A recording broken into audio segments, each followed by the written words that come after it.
So what's up mga ka-agri? So ayun sa mga nagtatanong po sa akin kung paano ko nakaka-produce ng maraming sisiw at konti po yung mortality. So eto po yung sagot natin. Syempre, dahil gumagamit tayo ng mga produkto ng Battlecock at pinapadalhan po tayo ni Ma'am Sheila at ng Battlecock Livestock Product Family at syempre ng Firmament Livestock Product Family. So ngayon, ang pinaka-importante po kapag meron tayong papisa, etong dalawang ito, produkto ng Battlecock, ang Sulfur QR at ang Premoxil powder. So ayun, paano pa natin maiiwasan ang mortality o pagkamatay ng ating mga sisiw? Ang susi po dapat, lagi nating nakikita or namamonitor yung ating mga sisiw.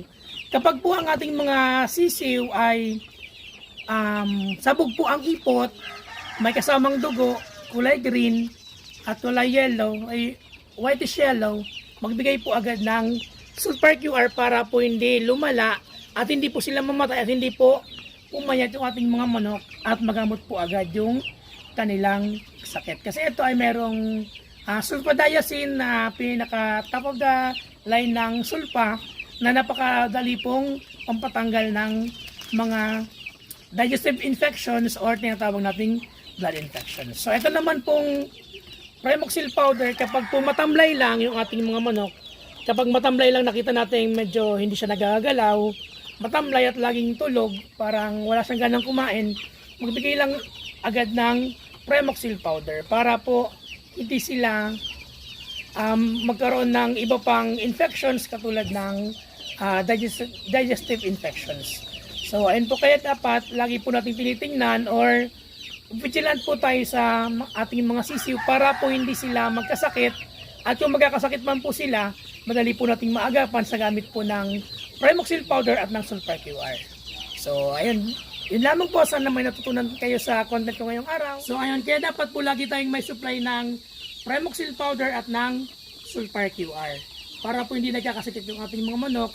At kapag po nakita nating may sakit, automatic meron po tayong ibibigay na Premoxil powder at Sulfur QR sa ating mga sisiw. Ang Premoxil powder at Sulfur QR po ay available po sa ating mga local agri-vet supplies.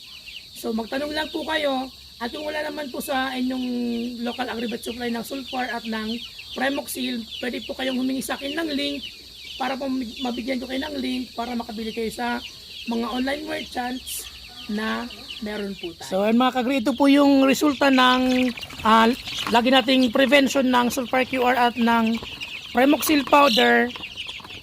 So ayan po, maliliksi yung ating mga sisiw. Ito pa po yung isa. Ayan. So makikita nyo naman po sa mukha nila na talagang malulusog at maliliksi yung ating mga sisiw. At ayun, proven and tested ko na po na napaka-epektibo ng Sulfur QR at ng Premoxil powder. Lalo po kung malala na yung tama ng ating manok. Kapag po pinagsabay natin ang Sulfur QR sa umaga at Premoxil powder sa hapon, automatic po yan, gagaling po yung ating mga sisiw na ginagamot. So, ayun po.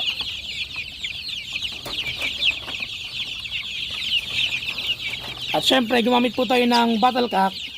Dahil sa Battlecock, lagi king naman.